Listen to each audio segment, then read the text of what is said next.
Hello, bonsoir, and welcome to the GFFN Euro Show. I'm your host, Nathan Staples, and joining me this week are French football journalist Jonathan Johnson and GFFN writers Eric Devin and Philippe Bargil. The round of 16 has been completed this past weekend, and with just 7 games left of the tournament, we're heading into the stages where dreams are made. Unless you're England, that is. But before we chat about that enthralling stage of fixtures, here is the latest news. Poland are through to the next round after beating Switzerland on penalties in the early kickoff on Friday. A first-half goal from Jakub Błaszczykowski put the Poles in front before a contender of goal of the tournament from Xherdan Shaqiri pulled the Swiss level. After a goalless extra time, it was Granit Xhaka who missed the crucial penalty as Poland scored all their spot kicks to win the shootout 5-4. Wales continued their journey through the finals as they edged past Northern Ireland 1-0. An own goal from Gareth McCauley after a superb cross from Gareth Bale sealed the deal as Chris Coleman's men head into more uncharted territory in the year 2016. Portugal will face Poland in the quarter-finals after they won 1-0 against Croatia after extra time. A headed goal from Ricardo Quaresma late on after Daniel Subasic denied Cristiano Ronaldo sees the Portuguese continue their recent form in tournament football. France recovered from an early setback against Ireland to claim a 2-1 victory in Lyon. A double from Antoine Griezmann cancelled out Robbie Brady's second-minute penalty as the Irish were reduced to 10 men late on after Shane Duffy was shown a straight red card. Germany cruised into the next stages of the Euros after a comfortable 3-0 win against Slovakia. Goals from Jerome Boateng, Mario Gomez and Julian Draxler gave the world champions safe passage to the quarter-finals. Belgium fired 4 past a plucky Hungary as Eden Hazard stole the show for his nation. Goals from Toby Alderweireld, Michy Batshuayi, Yannick Ferreira Carrasco and from Hazard himself held Mark Wilmots' side set up for a quarter-final against Wales, who they lost to in qualifying for the tournament. Italy pulled off another spectacular performance as they saw off much fancied Spain for a 2-0 victory. Giorgio Chiellini put them in front just before half-time before Graziano Pelle sealed the deal in added time. And finally, Iceland pulled off the upset of the tournament as they held firm to beat England 2-1. Wayne Rooney's early penalty was quickly replied by Ragnar Sigurdsson before Kolbeinn Sigthorsson sealed the deal in the first half. England manager Roy Hodgson stepped down after the game, saying it was time for someone else to take the team forward. The quarterfinals now look like this. Poland will take on Portugal on Thursday. Wales are up against Belgium on Friday. Germany face Italy on Saturday, and hosts France pit their wits against Iceland on Sunday. All kickoffs are 8 p.m. in English time. And that's for all your headlines, but remember to keep up to date with the latest on our website at www.getfootballnewsfrance.com and at our dedicated Twitter feeds at GFFN and at GFFN Euro 2016. We start this week with France's turbulent win against Ireland on Sunday. The unfancied boys in green took the lead early on and held that advantage until the second half when 2 Antoine Griezmann goals sealed the deal. Philip, what changed in that second half that lifted Les Bleus to victory? Just like against Albania, Deschamps starts not playing Matuidi in his rightful position. I mean, he did keep playing a 4-3-3, but Matuidi played on the right-hand side, Pogba on the left-hand side, so that they could actually see the best of Pogba, who was not too bad against Switzerland. Once again, when you have Matuidi not playing in his position, his performance lacks something. Saying this, Ireland defended very, very well. They opened the scoreline, a very stupid foul to concede by Pogba. Saying this, there's a stat that hasn't been said, a fact that hasn't been stated. France still haven't conceded a goal from open play, which I find quite amazing given that some of our defending has not been very, very good. But anyway, that's maybe for later. Anyway, what Deschamps did, he switched from 4-3-3 to 4-2-3-1. Griezmann was in the center just behind Giroud. It basically changed everything. We even had Sagna pull up a great cross for the opening goal. Great play by Giroud for Griezmann's second, and it probably should have been a bit more. Ireland were probably extremely tired. Let's not forget that Ireland had 3 days less than France to prepare for that game, so they were understandably knackered. And all in all, I do think France did deserve that win. That the best team did win, but Ireland played with their strengths and posed us a lot of problems. Jonathan, what went wrong in that first half of France? They really seemed to struggle to react to that early goal from the Irish. I just think it was a clumsy mistake from Pogba to start with. I didn't think that it was a particularly confident sort of opening few minutes, but when you concede a penalty by making such a silly foul, and it's not the first time that Pogba's done that while playing for France either. Then you immediately have your backs against the wall. I think afterwards France did feel the pressure a bit for the remainder of that first half. But Deschamps steadied the ship at half-time, and you could see the difference at the beginning of the second half. They started much better, got the goal before the hour mark, which I think was crucial, and then from then on, as Philip said, they could have and should have scored more, and the victory should have been more comfortable in the end. But I think that for France, they were wary going into the match that Ireland were going to be up for it. They had nothing to lose, that the fans were going to create a fantastic atmosphere, and considering how this really has been the tournament of the underdogs so far, I think that they really feared that they could be on the end of an upset. So when they conceded that early penalty and Ireland went ahead, I think that they probably thought that this was their worst nightmare perhaps coming true. And we've already mentioned that things changed after half-time, Eric, but it was really the performance of one man in Antoine Griezmann who really was the X factor in the end, wasn't he? Yeah, he was someone who I had tipped before the tournament to really have a breakout competition, and I was starting to worry a little bit that I would be made to look foolish by him. But I think we had mentioned earlier in regards to the friendlies and to the earlier group stage matches that he looked off the pace, that he was having a hard time fitting into this 4-3-3. But I think in this little tactical shift that Deschamps executed to play a 4-2-3-1, with Griezmann operating a central role off of Giroud, I think that that's really brought out the best in him. And that he's operated in a similar role oftentimes at Atletico Madrid, and that this is getting the best out of him. That we're seeing the very best of, again, a player who, like I said, I believe is one of the very best in the world, but didn't really look up to the standard that he generally had displayed for his club in the recent past. So yeah, I think the shift benefited Griezmann and that he can continue to do this. I mean, there's I think frankly a lot to be said for this lineup potentially going forward. Conte will be obviously missing the next match due to suspension.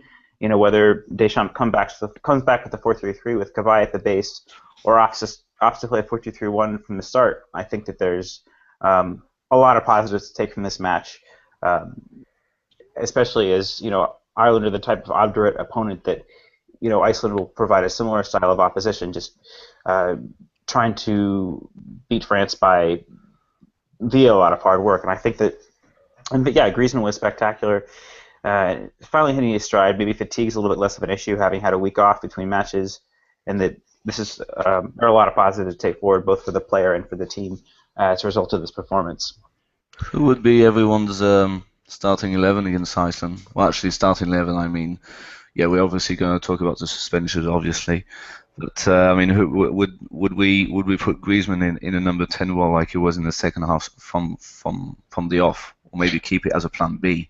I think what it depends on is Coman. Depends on his injury, because if Coman's injured, I can't see there being any other option apart from Griezmann to start sort of wide on the right. I do think that Deschamps should keep the sort of 4-2-3-1 shape, and in an ideal world he'd be able to start Coman and have Griezmann there behind Giroud with Payet on the left. But I think it all depends on Coman's fitness. I mean, hopefully he is fit, because he did make a big difference. It was a shame. It's always a shame to see the substituted, especially when they haven't had a poor performance. So fingers crossed it's not too serious for Coman. We could put Martial on the right, but He's not very accustomed to that, and I wouldn't like to put Yeah, Play on the right either. yeah, it's possible, but I think ideally it's either going to be Coman or Griezmann. Anything other than that, and I think there's a danger that Iceland, capitalise on the fact that France are experimenting in the quarterfinal of a competition on home soil. I think as well for the rest of the midfield, I think Deschamps should stick with the lineup that he had in the second half against Ireland, where you've got Matuidi on the left central side of midfield, and then you've got Pogba on that right side, but playing a little bit deeper. Because I actually thought that he did pretty well once he filled in for Conte. Made some very good tackles, good interceptions. Yeah, and I believe I read a stat on. I think it might have been Opta, where he's made the most in tackles in the final third than any other player in the entire championships, which is surprising for a player like Pogba when you think that he's probably more lauded for his attacking abilities more than anything else. But you've already mentioned, Philip, about the bookings that have been picked up and the suspensions, and one man who's going to be suspended for that game is Adil Rami. Is that possibly a blessing in disguise for France that now someone like maybe Samuel Umtiti will start? I didn't find him to have a zero kind of game. I mean, he wasn't great, but I thought, well, not much was asked of him in the second half. So obviously people will remember the opening goal, his mistake on the opening goal, and not being very not exuding confidence.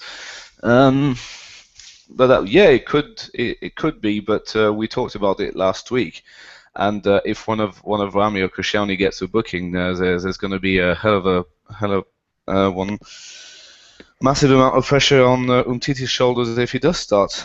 And I have to be honest, I don't think Umtiti will start. I think it'll be Mongala.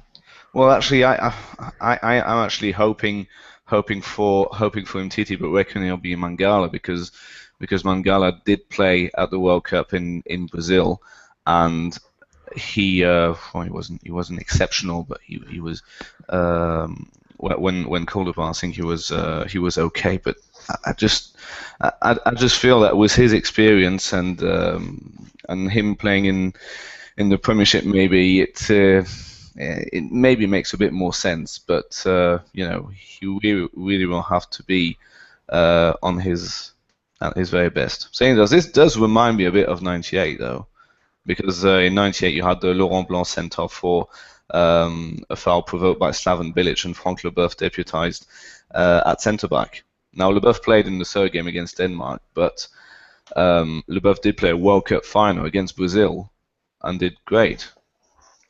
So, I guess I would start on TT, I guess, for his experience. You've mentioned there, Jonathan, that it's more likely that they'll start Mangala in that centre-back position. Do you think that's a wise decision from Deschamps, given his form this season? I mean, I don't think that it's ideal, but I don't really see what option Deschamps has. I mean, knowing what we know about Deschamps, the fact that he brought Rami in when he wasn't even initially listed as a reserve, that tells us that he really wants, prioritizes experience in these tournaments. And I think for that reason alone, the fact that Mongala has even made a handful of senior appearances for France means that he's going to start over Umtiti, because remember, Umtiti hasn't even played a minute of senior football for France yet, which takes us back to, I think, the conversation we were having last week about why Deschamps didn't utilize him in either of the friendlies, because now he's in a very difficult situation where he has to pick between a player who hasn't been in convincing form. Although I have to say, Mongala did finish the season decently with Manchester City. He was good in both games against PSG. I expected him to be a weakness in that Champions League clash, but he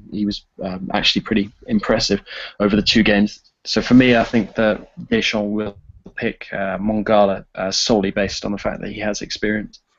Well, you can't also throw out the fact that there are right-sidedness and left-sidedness. That Umtiti has always been played on the left of a central defensive partnership, and that does seem to be a really important thing for Deschamps as well.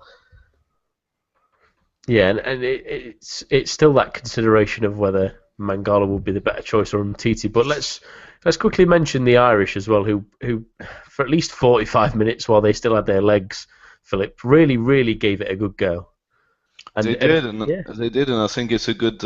I think it'll be a good. It's a good illustration of what the Iceland game will be, given that Iceland will have a bit more resting time. The resting time was really unfair on Ireland, who had a great game against Italy. We talked about it last week as well. I honestly thought it would be Northern Ireland and not Ireland. But yeah, great defending, very resilient, and yes, we didn't have our players all in their preferred positions, but very hard to break down. And this is why I really think we should really be extremely careful when we defend. I think there was a bit of maybe underestimation on our part, thinking it's going to be hard to score against them, but it's not going to be. But let's not forget not to concede a goal, and we kind of forgot that. And I was there at half time. All the Irish were singing, "We're going to beat the French," and it really sounded like it was going to happen. I mean, they looked to know what they were doing, and that it didn't really scare them to put 10 men behind the ball for 90 minutes, which is probably what Iceland are going to do with those two banks of four. So it's a good, let's just say it's a good workout, but hopefully a goal will come on Sunday. yeah, and the worry for France will be that they were tested a couple of times by the Irish, Jonathan. I mean, if it wasn't for Lloris at a couple of occasions, it could have been worse. It could have been worse even in the first half. They're safe from Daryl Murphy as well.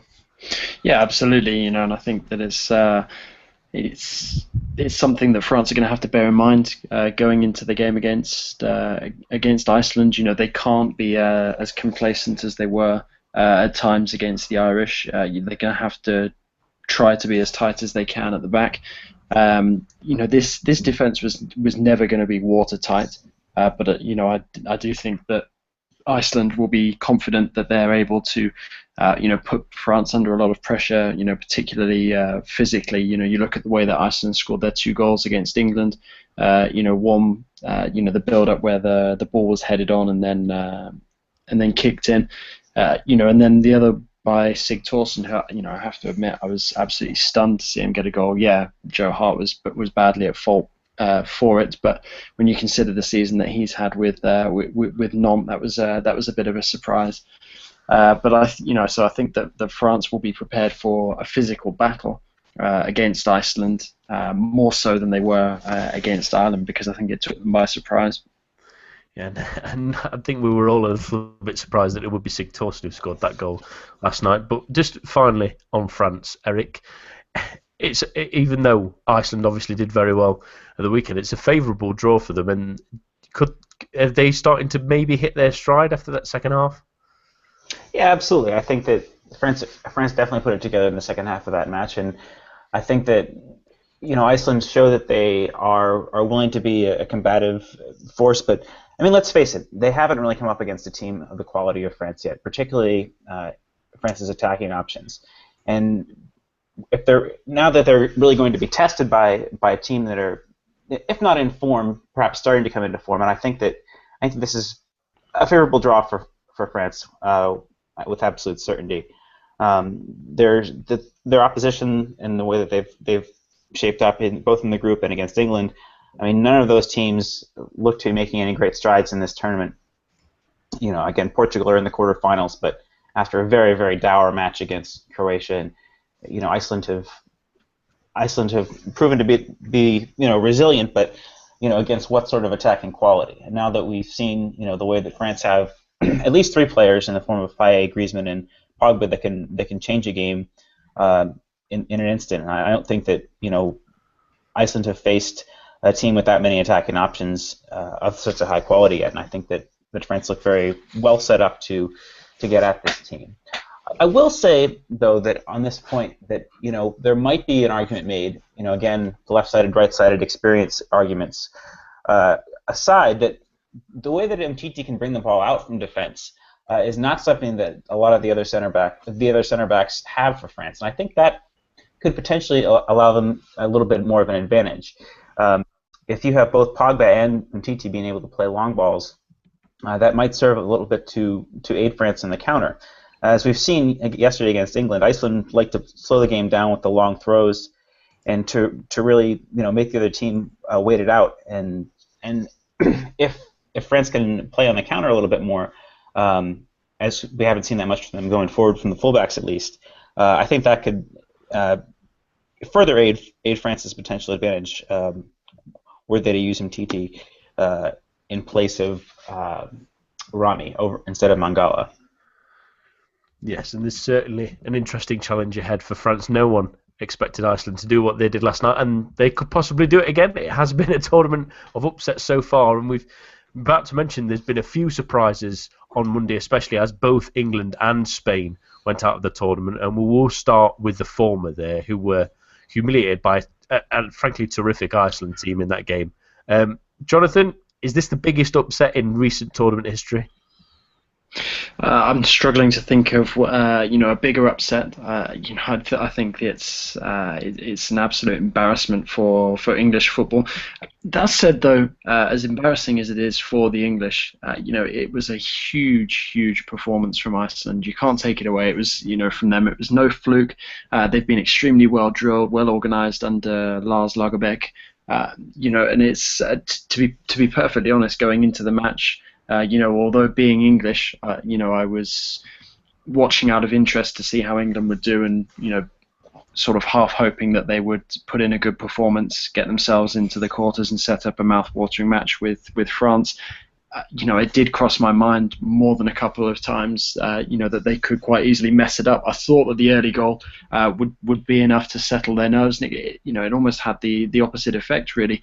It kind of galvanized Iceland. It made them think, right, well, if we weren't underdogs enough already, now look at us. We absolutely have to, just give this everything. Otherwise, we're going to be going home. They did that, and England just couldn't recover. They couldn't respond. And I think that the fantastic attitude shown by Iceland when they were losing, and also once they got themselves in front, was just something that England couldn't replicate. And for me, that was the big difference at the end of the day.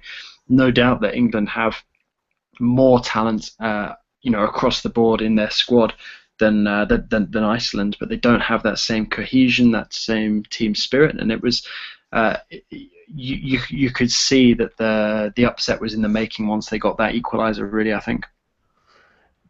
Flip, let's focus on Iceland first and how terrific they were really in that game. They really gave everything, and like not many people have mentioned, really, it seems that they came from behind. Yeah, I actually missed the first 6 minutes, so I came in when it was 1-1. I was a bit disappointed at that, because I actually expected the game to be the first goal to come extremely late in the game, and I thought, 1-1, so this is going well. This is not too bad. But once I saw how much England was struggling with the ball against a very simple 4-4-2. I mean, that's the same 4-4-2 Poland played against Switzerland. It really isn't that complicated to put in place, but you need the right players. And I think that's always been England's problem, is that Hodgson does seem to pick the best players, but not the best team. And if you look at the second goal. Okay, I think Hart is at fault on the first goal a bit. Cahill is definitely at fault on the first goal. If you look at the second goal, Iceland are playing between the line. They're playing between midfield and defence, and finding, I think it's Sigurdsson, who has not acres of space, but he's got space to look around and have a pass, or maybe try something from distance. England could not do that with these two banks of four, so they need to be extremely quick. They needed to have a look up and try to see who was available. The only point is that Iceland was so well organised that England had no one available, and they looked, they were clueless. Hodgson was clueless. They did not know what to do against a very simple 4-4-2, which is, pretty bad for a team of England's level, or shall I say, of players who are playing for England, who should know how to who should have the technical ability to do something about it. There's no plan B. I mean, Deschamps did the change and take quite a big risk of changing the whole setup.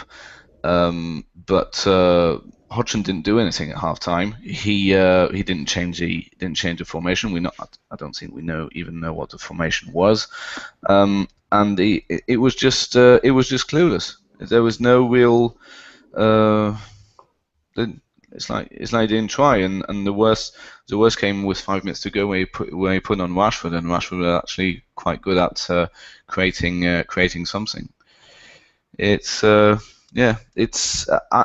think from a French point of view, France will do better than England. I think, but it's going to be extremely tough to crack this nut, if you will. But I'm positive that we'll do something worth seeing. Yeah, I definitely think that France will advance past Iceland. I mean, I'm not completely writing the Icelanders off. I wouldn't do that.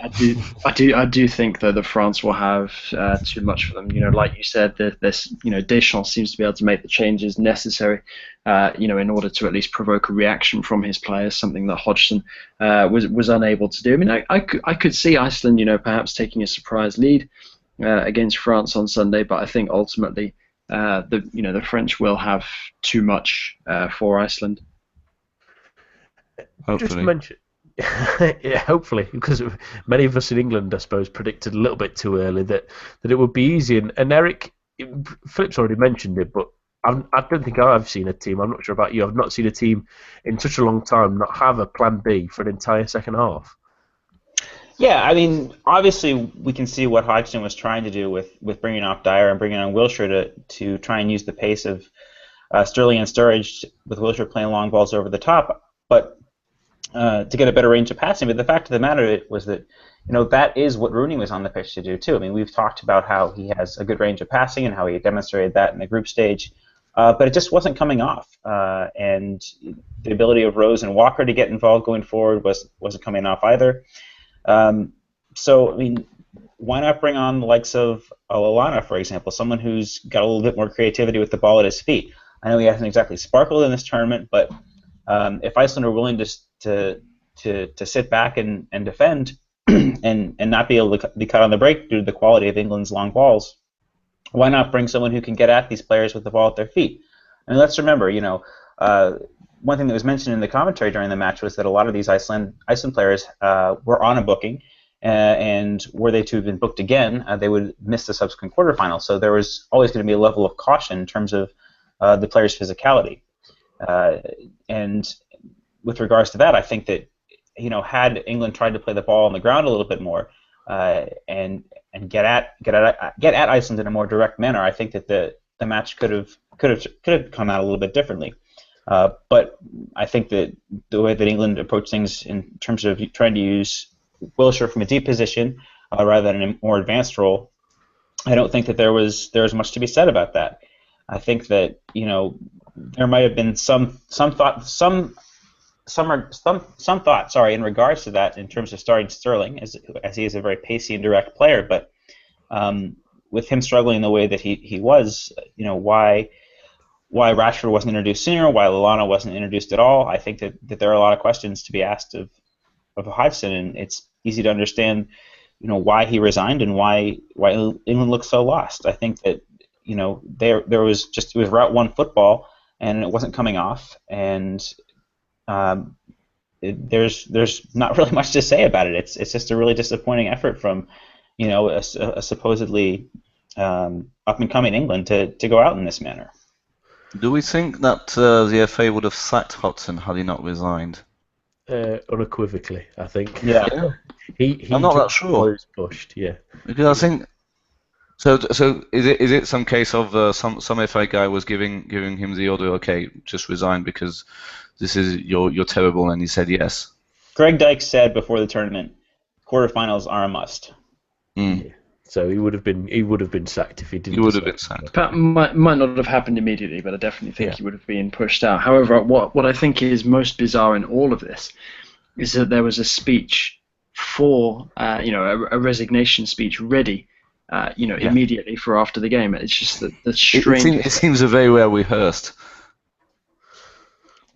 I mean, unless it was written at the very beginning of the tournament, and certain words, team names, just had to be, put into it. It was a very strange situation, but so Craig, Aaron, Philip. So I mean, the reason why I don't think that they would have sacked him straight away is, who do they put in now? Because I've mentioned it before, but the lack of decent international managers, which is really not a hard job, a hard day-to-day job. I mean, there's a lot of pressure once every 2 years, but who do they put in? First of all, do they go English, or do they go back to going international, like Ericsson, Capello? And I have absolutely no idea. I've heard Eddie Howe, and I think Eddie Howe would be quite good in this never say die attitude, which England really need to get back, because England used to lose on penalties all the time, but they used to actually be able to get to penalties. Right now, they're not. In the last two tournaments, they got knocked out in the group stages and in the first knockout stage. So not even the penalties, which is extremely worrying. So I really don't see someone like Gareth Southgate installing that kind of passion back, and even less tactical nous. And it was a disappointing tournament for a lot of the English players, Jonathan. But one man that probably stands out, unfortunately for himself, is Joe Hart, who's made two crucial mistakes that's led to 2 goals in the end of the day, hasn't it? Yeah, absolutely. And I think he's going to have to take a step back, have a look at his position, both at club level and at international level. Because you've got to remember, Pep Guardiola's taking over at Manchester City. He's going to have been watching these performances and thinking, perhaps he needs to bring in somebody else between the sticks. Maybe he's not full of confidence for Hart. I have to say it's a shame that Hart's made so many mistakes in such a short space of games, because I actually think that he is genuinely, when he's in form, one of England's actual, probably their only real world-class player, because he's a very, very good goalkeeper. But once he's been unhinged a little mentally, as perhaps he was after they conceded the equaliser, he does make some mistakes. And unfortunately for him, he was at fault for Wales's goal in the group stage, and he was certainly at fault for Sigthorsson's goal. I don't think that he deserves to be sort of banished from the national team because of these 2 errors. At the end of the day, I don't think that you can just blame England's exit on 2 goals that Hart conceded, particularly in one game which they ended up winning against Wales. It's, at the end of the day, I think had Sigthorsson not scored that goal, I still think that Iceland would have found a way to score and win the game in 90 minutes. I just think that for Hart, he is going to bear a brunt of the criticism on behalf of the players, but there are so many players in that England squad that also deserve criticism. Sure. But his place isn't in danger, is it? I mean, I don't think it should be, but you never know with these sorts of things. The thing is, who would take his place between the sticks? Would be Forster and Butland are both keepers. I also think that in the past we've seen, when was it, 2 seasons ago or 3 seasons ago, when Hart was dropped for a period at City. He did respond, and I think his performances once he was back in the squad were much improved. I mean, this is a player who obviously is, as Jonathan rightly says, a world-class talent when he's on his game. I think back to that group stage match in the Champions League against Real Madrid, the 3-2, they lost, but I mean, Hart made a dozen amazing saves in that match. But he is someone who definitely thrives on confidence, and that is something that both Guardiola and the next England manager need to consider in managing him. I mean, he's still, I think, 28, 29, so he'll be around for at least 6 or 7 years. All things willing in both situations. So the emotional and intellectual management of him as a player, I think, is going to be a really key thing going forward for both club and country, as he certainly is a confidence player.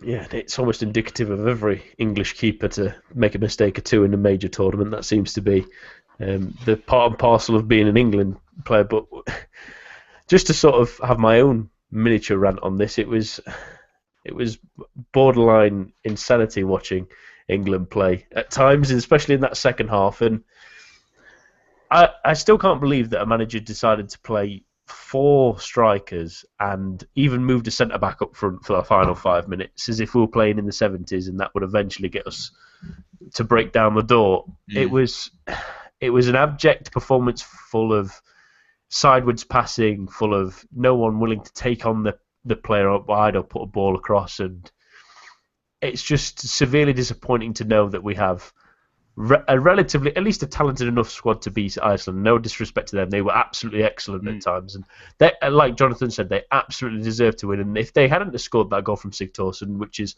a miracle for him, he must be wondering how he's managed to score with his form at Nantes. But they would have scored another goal if they hadn't have already scored. They should have put us out of our misery really in that second half with the counter attacks that they fed. But it was just to say the main point is, I think it's indicative of this squad at the moment that an 18-year-old who's played about 15 professional games in this season was absolutely head and shoulders the only person who looked like he was going to do something in the last 5 minutes of that game. He was the only player who did anything really of note since that penalty that looked like he was actually going to carve a chance that would actually open back the door. But credit to Iceland, they've been terrific. Their fans are terrific. Their team absolutely played their hearts out, and I'm really looking forward to this game against France because these are not going to sit down lightly. And if they manage to sneak a goal, it could be quite tricky for France again. But we'll move on to Spain, who've finally been dethroned from the European Championships after 2 consecutive wins. Philip, Italy were absolutely sensational again tactically. They really completely nullified Spain for the majority of that game. Yeah, they were. So I'll just say this. I'm not an expert on Spain, and what I do believe is that I think the squad that was united by Vicente del Bosque was not as good as it used to be because players get older. I don't think there's a new generation of players that will be as good as Fernando Torres in his prime, as Xavi in his prime, and I do believe that now Spain only have one real world-class player who's head and shoulders above everybody else. All the rest of them are extremely good players, and that would be Iniesta. And I think that when you had Xavi and Iniesta, it was far too much to deal with. But now that Xavi's retired, Iniesta is you can almost deal with him. Now there has been some disappointments, but I don't think Spain can feel too. Shall we say, too disappointed about that because I do believe they were beaten by a team that first of all wanted it more, and I reckon that they controlled the game more and probably deserve it a bit more. I mean, again with all this squad cohesion, I've no idea. I mean, I don't know if any of you guys agree with me, but I do believe that it's becoming easier to beat Spain down since obviously winning 3 tournaments in a row. But you know, I only watch them in those tournaments. Yeah, I agree. You know, they're not the power they once were, but I do think something that didn't help Del Bosque was the fact that he left so many good players at home. You look at the likes of Saul, Koke. Both left out as well. Leaving somebody like Fernando Torres. I mean, okay, maybe he doesn't start at the tournament, but you need somebody with his sort of experience to come in. I mean, I think Aduriz definitely deserves to go to the tournament based on his form for Athletic Club, but I don't think that meant that Del Bosque couldn't take Torres with the squad. And I think some mistakes were made in selection before the tournament even started for the Spanish. But I find it amazing watching this Italy side. I think what Conte has done is absolutely phenomenal with so many players missing as well. It's been absolutely sensational to watch, and you do wonder now whether they can perhaps topple Germany as well. Just considering the way that they're so well organised, that it's so difficult to break down at the back. And it's curious actually because I wasn't too keen on the idea of Antonio Conte being PSG coach when the rumours were mentioned a couple of sort of a year ago, maybe 18 months ago. Now you'd rather have him than Unai. No, not necessarily. I'm curious to see how Emery does. I mean, I don't think that Emery is an elite coach yet, but I think he has the potential to be. But the way that Conte has united this Italian side, this squad, I think it would have been really interesting to see what he could have done with PSG, because I think PSG really need somebody with that intensity when they get to the latter stages of the Champions League if they're to push on a bit further. Yeah, just to mention on Conte, Eric, he's been really brought this, what is a distinctively average for Italy's standards at least, squad.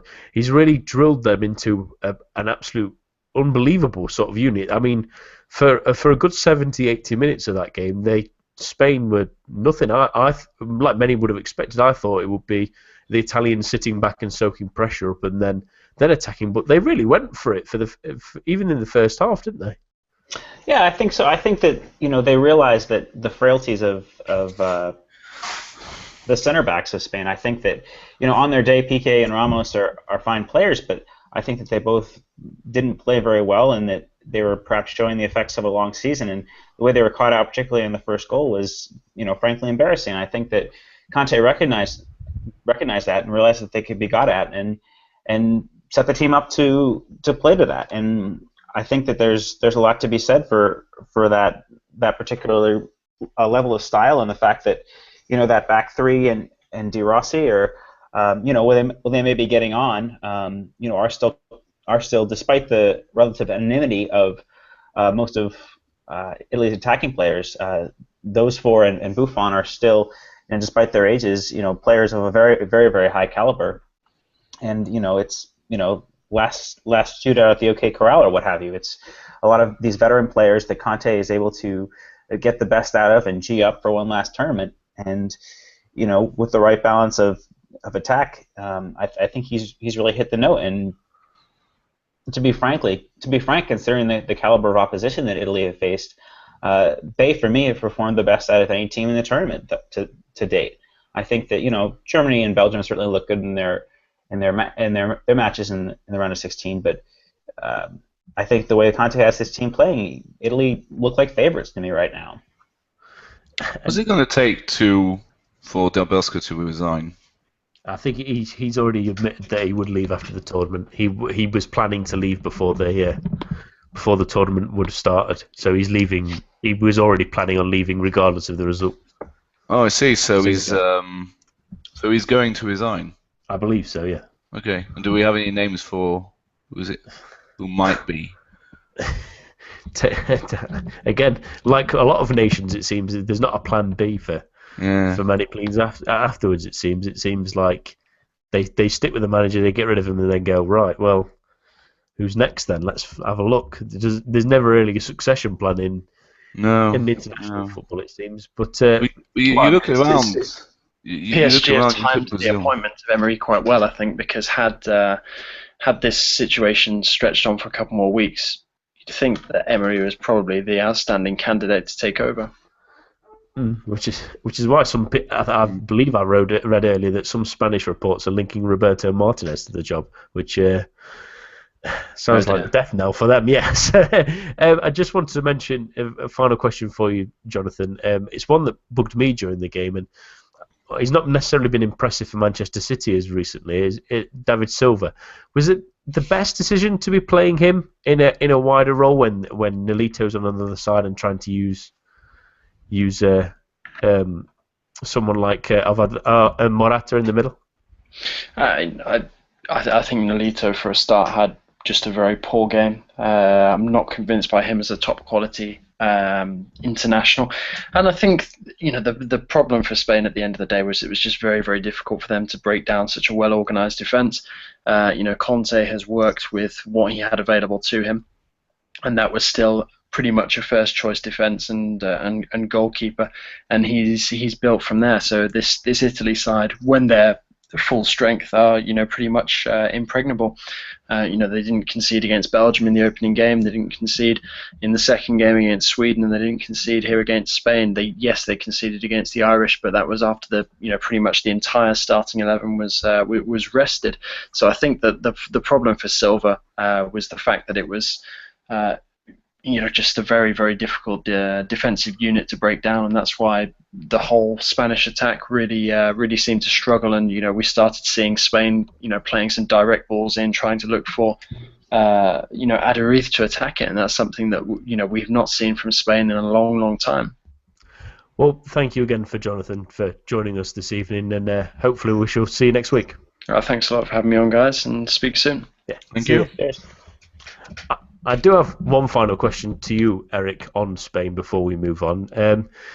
I've mentioned that Nolito maybe he's not played so well, and David Silva's not had necessarily the best tournament. Not saying he's been awful or anything like that, but is it a surprise to you that someone like Koke, who's had a terrific season for Atletico Madrid, has barely seen any play?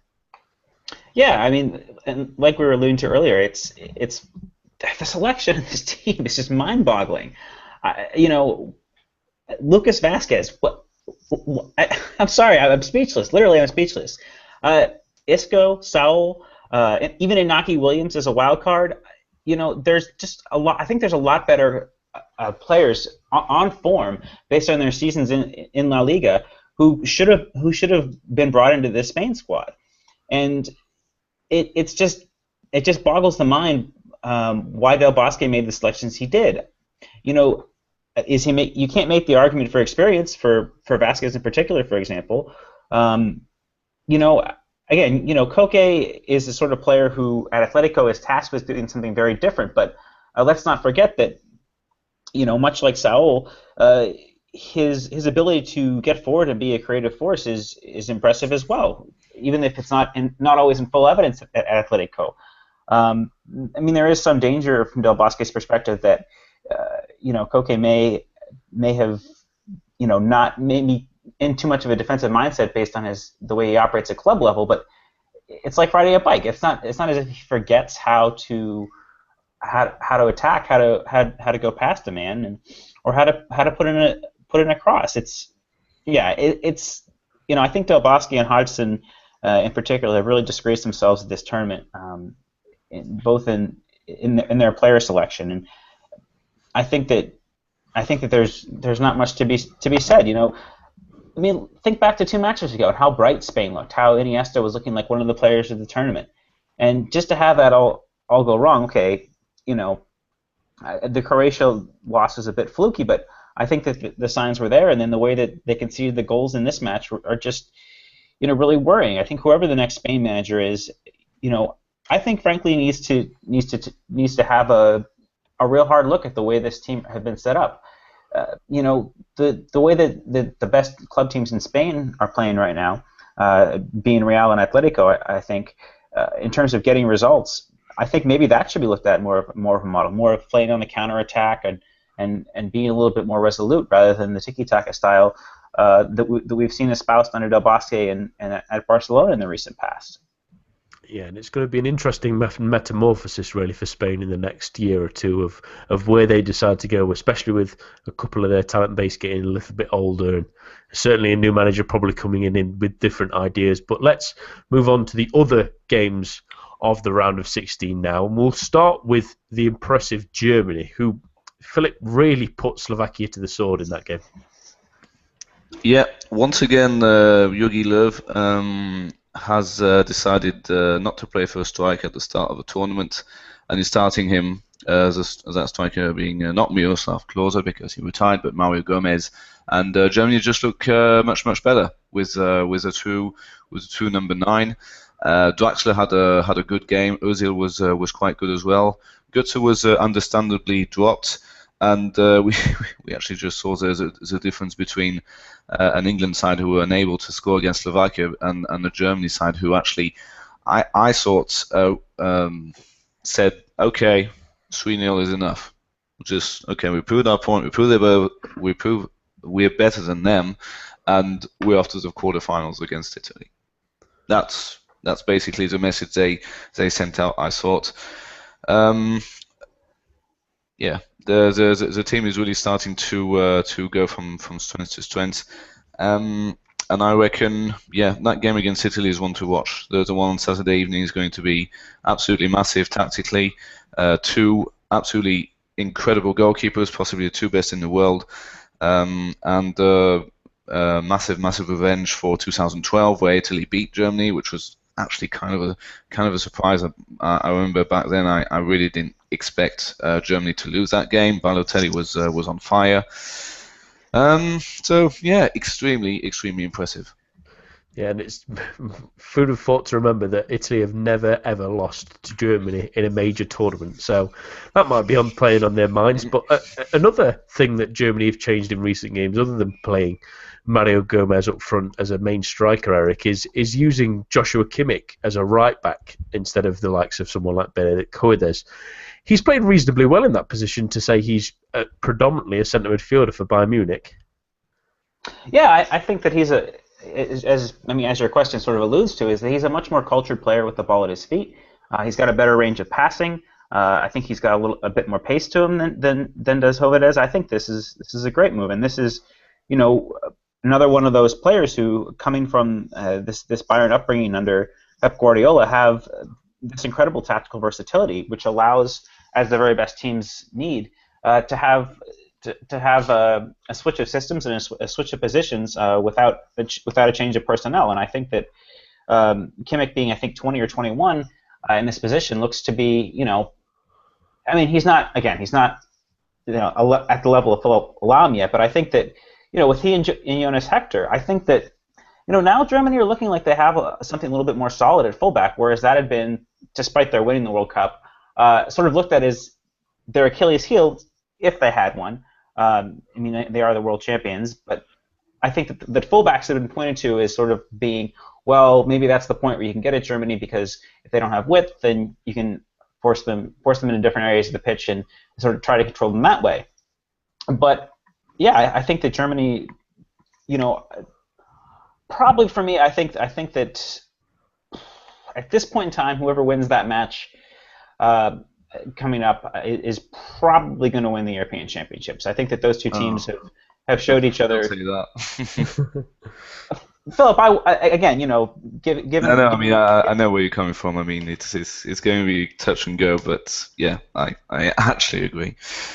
Yeah, given what this program usually is and what we do on the website. Obviously, I'd like France to win in terms of rooting interest, but I think that in terms of the quality that we've seen from both Italy and Germany, I think that those two are the unquestioned best teams. And it's a shame that this match has to come when it does at this point in the tournament. Absolutely. Yeah, and just Draxler was absolutely excellent in this game as well, and the move to drop Goetze, who'd been practically anomalous in the other three games, was the right decision, and they look like they're hitting a song again. And another team that does is Belgium, who smashed 4 past Hungary, who did have a little bit of a go, but it was really Hazard's show, wasn't it? Really on Saturday. Eric, why don't you take this one? I couldn't watch that. Go ahead, Eric. I honestly couldn't watch that either. All right, I will take this one then. That's fine. It was Hazard really who took the show for Belgium. He was back in that sort of Chelsea form that we've seen in the past, where every time he touched the ball, he took about 10 minutes to get into the game. He had a couple of moments where he was a little bit nervy and a little bit unsure of himself, and then he spotted the gap behind the right back every single moment, and he was just driving into it like we see him do and cutting inside, and he was excellent all night. They got that first goal for Toby Alderweireld, and it was deserved. It was a good header, and then they struggled really to get a great opportunity again. I mean, Hungary caused them a couple of problems and had a couple of good chances, and then a favourite of us here at GFFN, Michy Batshuayi, came onto the field for his first moment, and with his first touch, a terrific ball from Hazard across the box, and he sticks it in the back of the net. And from then, the result was done, and it was just how many for Belgium then. Hazard scores an unbelievable individual goal that he absolutely deserved. He was taking anything he wanted in that game, really, and then it was sealed with that Carrasco fourth. Unfortunately, he couldn't find his girlfriend this time, but it was a really, really impressive performance from a team that looked like individuals and had relied on individuals to do something. And although obviously Hazard has been in terrible form for Chelsea this season, other than maybe the last couple of games where he seemed to finally find something, him really coming to the fore in that game and knowing that there's players like De Bruyne behind him and Lukaku up front can score plenty of goals, and they have a relatively decent defence. They're in a good side of the draw. I mean, the worry for them will be Wales are next, and Wales have beaten them before, and now I'm supporting Wales. They might They might get worse now, but they look very, very impressive. And being in that, like I say, being in that right side of the draw, they could quite easily make the final now if they really push on from this result. I think they were saying the same thing about Croatia, and look what happened. What did you make of Hungary? Because it was 1-0 until, 10 minutes to go? I thought Hungary gave it a go. That was the difference between a lot of minnows in this tournament, other than possibly Wales in some games, is Hungary gave it as good as they could. They went forward. They weren't scared of attacking. They maybe left a couple of gaps too often, and they had play, especially Hazard. They didn't cover him very well. The defensive midfielder who's been pretty decent, actually, that Adam Nodge, who's been linked with Marseille as well, he's didn't quite cover them as well in this game, but I thought they really at least gave it a go. And they got crushed in the end, unfortunately. But at least they went and attacked Belgium and thought, right, if we're going to go out, we want to go out the way that teams really should go out, which is going for it. And credit to them, they've been actually reasonably entertaining in this tournament and haven't sat back in many games other than maybe that first half against Austria. But credit to them, they've been excellent this tournament. And we'll move on now to Poland's win. Hopefully one of you's seen this one. I was at the game. There we are. So it went to penalties in the end, but Poland really were quite good for a lot of it. Did anyone find this boring? Because I talked about it with loads of people, and they actually thought the game was not very good, but I actually had a good time. Yeah, I agree with you, Philip. Yeah. Yeah, I mean, I saw that Poland. I mean, I predicted 0-0 and Poland to win on penalties, which is pretty much what happened. But I thought Lewandowski was rubbish. Yes, Milik was quite alright. I thought Gozicki from our very own Stade Rennais was really, really good. Probably not extraordinary. Probably getting myself. Well, anyway, I thought he was great. He was fast. He was quick. He was giving Lichtsteiner all kind of trouble. That Poland did force for an opening goal that came from Białkowski from the counterattack. I thought the second half was very good. That Poland defended extremely well. I saw possibly the most beautiful goal I've ever seen in the stadium. From Shaqiri, who's what a goal! I was standing next to some Polish guys. I just said, "Wow!" Once you're in there, and you see this kind of thing live, you can only applaud it. Even though I didn't really want to, because I wanted Poland to win. And I saw Fabianski being extremely solid, extremely confident. Basically, Fabianski being everything that Hart wasn't last night, which is quite, not very logical, quite illogical, because I do reckon that Hart is a better goalkeeper than Fabianski. But you just saw in his attitude that he had every single confidence going into this shootout. He didn't make any saves, but honestly, being there, I had absolutely no. Very little doubt that Poland would actually win, and all the Swiss around me were like, "No, why don't you score a goal?" Because you can feel that Poland didn't really mind going on penalties, and that Switzerland did, and it's it showed, because Fabianski had a lot of work to do. Sommer not too much, and I don't know. Poland just seemed extremely confident of winning that penalty shootout, and they did. Right. Well, I think Philip, that's what we talked about, as the game being more exciting. I think that for me, Switzerland certainly, they had played as a little bit more of a defensive team in the group stage. Where I think in this match, I think we saw a lot more going forward, particularly from Rodriguez. Seferovic had a decent match as well, and using Derdiak as a physical, sort of focal point, if you will. I think made when he came on, that is, I think made this match a lot more entertaining, particularly into extra time in the match's latter stages, I should say. So yeah, I think that this was certainly probably the match that would have attracted the least attention at least from English-speaking audiences of the round of 16 matches. But I think that people who decided to not take the opportunity to watch this one missed out on a fairly entertaining match. And I think that Poland still have the potential to be dangerous, as we've seen. And this is a result achieved, as you rightly said, with Lewandowski sort of not really on song.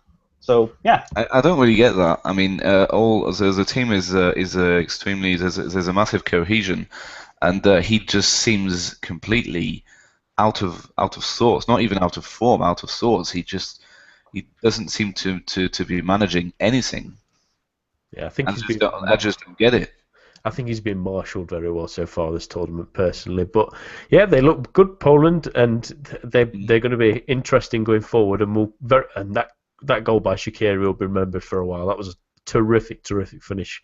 I bet it was even better live. But we'll quickly go on to the final two games, as they were maybe a little bit more boring than that one, certainly. And Wales created a bit of history, though, by reaching the quarterfinals, although Northern Ireland gave it another good go, Philip.